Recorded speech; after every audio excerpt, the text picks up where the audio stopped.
Hello बच्चों, मैं आमिर जी। हम लोग पढ़ रहे हैं ऑप्टिकल इंस्ट्रूमेंट्स। बच्चों आज हम ऑप्टिकल इंस्ट्रूमेंट में सीखने वाले हैं टेलीस्कोप। टेलीस्कोप क्या होता है, कितने टाइप के होते हैं, क्या उनके डायग्राम होते हैं, क्या उनकी मैग्निफिकेशन होती है, सब चीजें एवरीथिंग हम लोग सीखने वाले हैं। तो आइए स्टार्ट करते हैं कि टेलीस्कोप क्या होता है और कितने टाइप का होता है। तो टेलीस्कोप एक डिवाइस है जो हमें दूर की चीजों को देखने में हेल्प करता है, हमारी आंख की हेल्प करता है। ये एक ऑप्टिकल इंस्ट्रूमेंट जो दूर की चीजों को देखने में हेल्प करता है। तो टेलीस्कोप एक डिवाइस है, ऑप्टिकल इंस्ट्रूमेंट है। ये एक डिवाइस ऑप्टिकल, उसके कुछ पार्ट है, कुछ टाइप है। जैसे पहले टाइप में कहता हूं, एक रिफ्रैक्टिंग टाइप टेलीस्कोप होता है, एक रिफ्लैक्टिंग टाइप टेलीस्कोप होता है। जो रिफ्रैक्टिंग टाइप टेलीस्कोप है, रिफ्रैक्टिंग टाइप टेलीस्कोप के भी दो पार्ट है, like astronomical telescope. Astronomical telescope मतलब क्या हुआ कि उसके हम क्या करते हैं कि बहुत दूर के लाइक स्टार वगैरह को हम लोग देखते हैं, एस्ट्रोनॉमिकल टेलीस्कोप। उसके अलावा रिफ्रैक्टिंग के अंदर ही दूसरा टाइप का आता है टेरेस्ट्रियल टेलीस्कोप। इसी तरह से रिफ्लेक्टिंग के अंदर भी आते हैं न्यूटोनियन टेलीस्कोप और कैसेग्रेन टेलीस्कोप। तो इन सभी टेलीस्कोप के बारे में लोग बारी बारी से स्टडी करने वाले हैं। पूरी स्टडी, पूरी डिटेल में आपको दूंगा। तो आइए स्टार्ट करते हैं अपने सबसे पहले रिफ्रैक्टिंग टाइप टेलीस्कोप के साथ, जिसका एस्ट्रोनॉमिकल पार्ट हम स्टडी करने वाले। तो चलिएगा एस्ट्रोनॉमिकल पार्ट स्टार्ट करते हैं।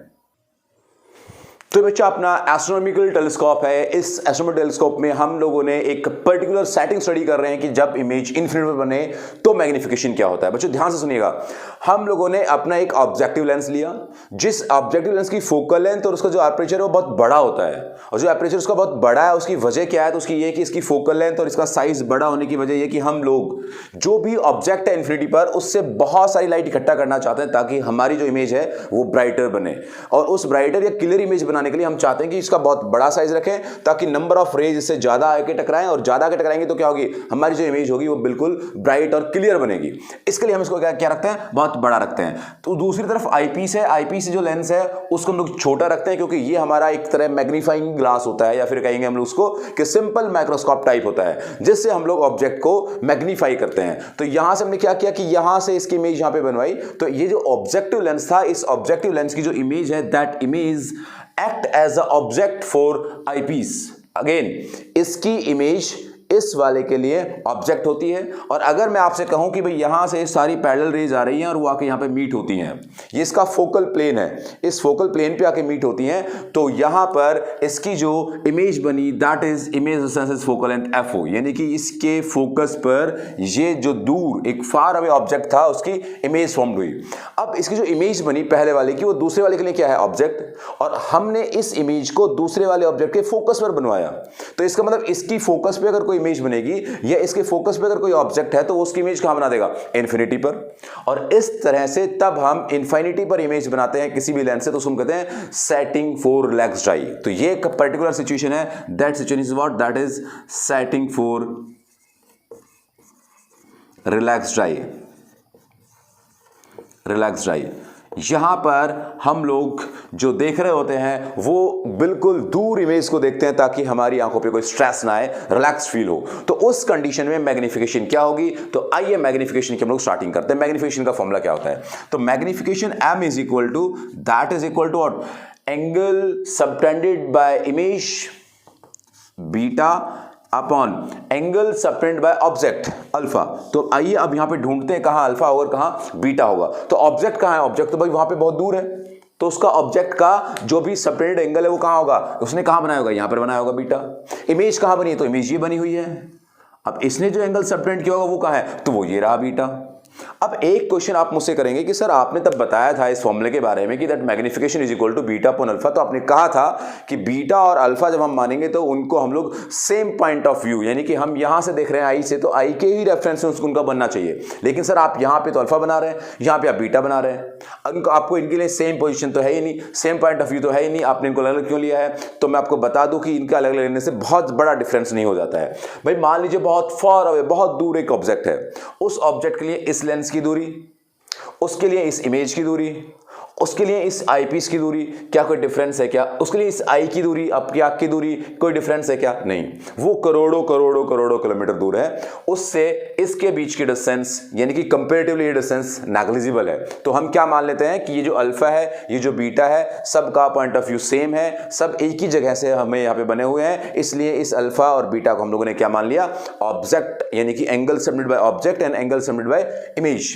तो इसलिए हमने क्या कहा कि the magnification is beta upon upon alpha, and then beta is what? If angle is very small, then beta is equal to what? That is tan beta.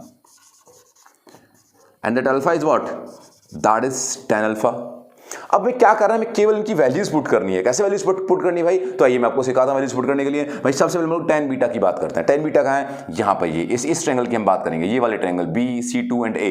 तो यहाँ से that tan beta is equal to what? That is basically AB, ये आपकी image है AB divided by BC2. C2 मैंने इस point को माना हुआ है, इस पॉइंट को मैंने C1 माना हुआ है. सिमिलरली तो हम tan अल्फा की बात करेंगे तो इनके सब tan alpha is what? Again that is AB divided by it's BC1. भाई ये तो मारे जाएंगे, क्या आ जाएगा यहां से? तो यहां से आएगा BC1 अपॉन BC2. अभी BC1 किसके बराबर है? That BC1 is equal to what? FO, focal length of objective lens, FO. और यहां से अब ध्यान से देखें तो ये BC2 किसके बराबर? That is equal to FE. Basically मैं आपको बताऊं, मैं आपको समझाऊं तो ये FE नहीं, ये एक्चुअल में इस लेंस के लिए ऑब्जेक्ट डिस्टेंस है. और ऑब्जेक्ट डिस्टेंस हमेशा किस में होती है? नेगेटिव में. तो यहां से रिजल्ट क्या आया? तो आपका रिजल्ट आया माइनस, यानी कि यहां से जो आपको रिजल्ट मिलता है that is BC1 upon BC2 is equal to minus FO upon FE. And that minus sign indicates what? That indicates the image is real and inverted. उल्टी इमेज बनी, यहां पे देखो ये उल्टी इमेज बनी हुई है इसकी, राइट? तो यहां पे कहीं पे फिर पे अगर इस इमेज बनेगी तो कैसी बनेगी? वो उल्टी इमेज बनेगी. लेकिन हम लोगों ने मैग्निफिकेशन निकालना था और वो जो मैग्निफिकेशन का फॉर्मूला आया that magnification M is equal to, मैं दोबारा लिख रहा हूं, M is equal to FO by FE in negative. That is the magnification in case of setting for relaxed eye. बच्चों यहां पे एक बात क्लियर होती है कि जितनी आईपीस की फोकल लेंथ कम होगी उतना ही मैग्निफिकेशन ज्यादा होगा. तो इसको जितना छोटा हो सके पॉसिबल छोटा रखेगा. जितनी focal length of objective lens ज्यादा होगी उतनी ही मैग्निफिकेशन ज्यादा होगी. तो जितना ही बड़ा हो सके उसको बड़ा रखिएगा. तो ये जो एग्जैक्ट टेलीस्कोप है, इस टेलीस्कोप को हम एज अ माइक्रोस्कोप यूज नहीं कर सकते, और जो माइक्रोस्कोप वाला सीन था उसको हम एज ए टेलीस्कोप यूज नहीं कर सकते, क्योंकि वहां पर मैग्निफिकेशन का जो फॉर्मूला था आपको याद दिला दूं, that is what? That is LD by FOFE. तो अगर ये FOFE यहां पे आते हैं तो इनको क्या होना चाहिए? इनको छोटा होना चाहिए ताकि हमें क्या मिले? मैग्निफिकेशन बड़ी मिले. बट यहां पे क्या कहना है कि फोकल लेंथ बड़ी होनी चाहिए ताकि हमें मैग्निफिकेशन बड़ी मिले. तो इस वजह से हम लोग ये कहते हैं कि जो भी माइक्रोस्कोप है वो एज अ टेलीस्कोप यूज नहीं होगा, और जो टेलीस्कोप वो एज अ माइक्रोस्कोप यूज नहीं होगा. But magnification of that astronomical telescope for that particular situation setting for relaxed eye, the magnification is what? That is minus FOFE, minus sign indicates that is inverted image. यहां पर मैंने आपको setting relaxed आई की बढ़ाई है. अब मैं आपको बताने वाला हूं कि अगर हम किसी भी डिस्टेंट विजन पर इमेज बनाना चाहें तो उस कंडीशन में किस तरह का खेल होगा. आप जल्दी से इस डायग्राम को बना लीजिए, उसके बाद मैं आपको बताऊंगा कि कैसे हम लोग डिस्टेंट विजन के लिए पर्टिकुलर सेटिंग क्या करते हैं, किस तरह से उसकी डायग्राम होता है, क्या उसका मैग्निफिकेशन होता है.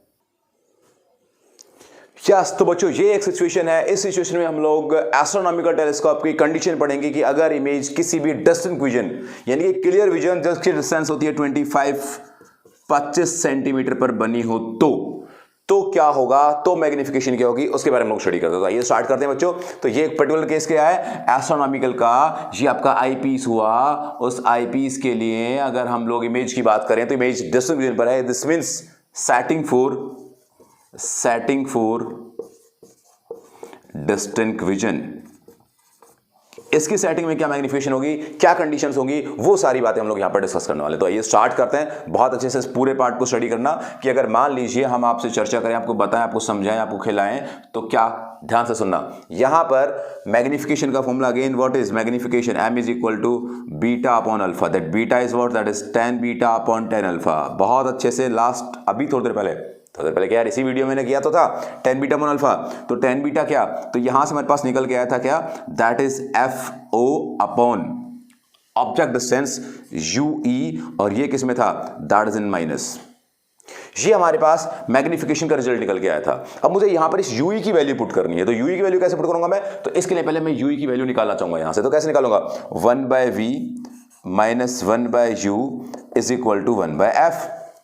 अब इसके लिए V क्या है, इसके लिए U क्या है, इसके लिए F क्या है, इन सब की वैल्यूज हमें पुट करनी है. तो चलिए वैल्यूज पुट कर देते हैं. 1/-D minus 1/-U that is equal to 1/F. मैं एक बार देख लूं तो मैं दिखाई दे रहा है क्या नहीं सब कुछ? हाँ, तो मैं वेरी क्लियर। तो यहां से अब हमने देखा कि यार हमें 1/u निकालना है, तो कैसे निकालें? तो यहां से 1/ue बेसिकली, है ना। ue मतलब क्या कि इस आईपीस के लिए ऑब्जेक्ट डिस्टेंस, तो 1/ue को मैंने माइनस माइनस प्लस वो उधर गया तो क्या, that is 1/f plus 1/d। यहां से अगर हम डील करें तो दैट इज fe।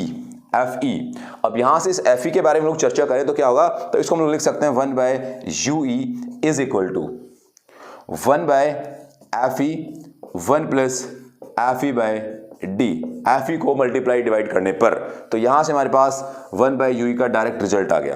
कैसे आएगा ये, है ना, fe यहां पे किया, यहां पे fe किया, फिर fe को बाहर लिया, जितना इसको ऊपर लिखा उतना नीचे लिखना पड़ा, पूरी खेल कहानी हमने स्टार्ट की, देखी, तो ये हमारे पास रिजल्ट आया। अब यहां से हम लोग क्या करते हैं, हम लोग यहां से डायरेक्ट वैल्यू पुट कर देते हैं 1/ue की, और 1/ue की वैल्यू हमारे पास ये रही। तो इस इक्वेशन में, इक्वेशन फर्स्ट में इक्वेशन सेकंड की वैल्यू रखने पर, राइट, पुट द वैल्यूज, या putting value of 2 in 1, first में उसकी वैल्यू रखने पर क्या फॉर्मूला बन जाएगा मैग्निफिकेशन का, आइए देखते हैं। तो that m is equal to, भाई माइनस का साइन तो रहेगा ही, तो FO upon FE, FO upon FE, और यहां पे अंदर क्या आया, that is 1 plus FE/d, that is basically magnification. ये मैग्निफिकेशन का फॉर्मूला हुआ एस्ट्रोनॉमिकल टेलीस्कोप का सेटिंग फॉर डिस्टेंट विजन के लिए।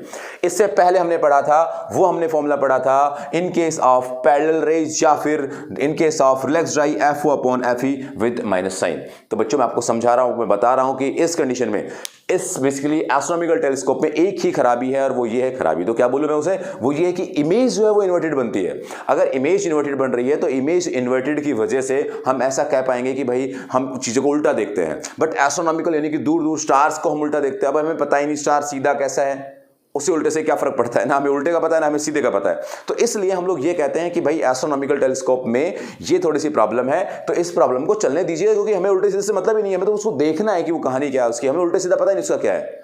अगर हम मान लीजिए इसको सीधा करना भी चाहें तो हम क्या करेंगे, हम बीच में एक और लेंस लगाएंगे जिससे इसको सीधा करेंगे, लेकिन उससे हम ऐसा समझते हैं कि हमारी जो इमेज है वो क्लियर नहीं होगी, इमेज जो ब्लर हो जाएगी, इमेज उसकी इंटेंसिटी, उसकी क्वालिटी डाउन हो जाती है। इसलिए हम लोग क्या करते हैं, उसको उल्टा करके ही देखते रहते हैं, राइट। तो उसके लिए भी हम लोग अगला टाइप का टेलीस्कोप हम लोग सीखेंगे। एस्ट्रोनॉमिकल टेलीस्कोप के बाद जो बाकी अपने टेलीस्कोप बच गए हैं, लाइक रिफ्लेक्टिंग टाइप टेलीस्कोप, जिसका पार्ट बता रहा था मैं आपको, उसको हम लोग स्टडी करने वाले हैं। इस एस्ट्रोनॉमिकल टेरेस्ट्रियल जो था उसके बारे में हम लोग बात करने वाले हैं। वो सारे के सारे टेलीस्कोप के बारे में हम लोग स्टडी करने वाले हैं। लेकिन आज मैंने आपको केवल सिखाया क्या कि एस्ट्रोनॉमिकल टेलीस्कोप क्या होता है, क्या उसकी मैग्निफिकेशन होती है, कैसे मैग्निफिकेशन निकालते हैं, मैग्निफिकेशन की कैलकुलेशन में क्या क्या हम साइन कन्वेंशन यूज करते हैं, कैसे हमने देखा कि रिलैक्स्ड आई के लिए और कैसे हमने देखा कि डिस्टेंट विजन के लिए मैग्निफिकेशन के फॉर्मूलेज होते हैं। तो बच्चों अगर आपको वीडियो ये अच्छा लगा, आप नेक्स्ट पार्ट चाहते हैं, चाहेंगे ऑफ कोर्स, तो जरूर कमेंट बॉक्स में जाकर जरूर लिखिएगा कि हाँ सर हमें नेक्स्ट पार्ट भी चाहिए जल्दी से जल्दी। तो मैं जितना जल्दी हो सकेगा वीडियो अपलोड करूंगा। प्लीज अगर आपको अच्छा लग रहा है तो आप ये शेयर करते रहिएगा ताकि बाकी बच्चों को हेल्प हो सके। नेक्स्ट वीडियो में आपसे फिर होगी मुलाकात, तब तक खुश रहिएगा। Thank you very much.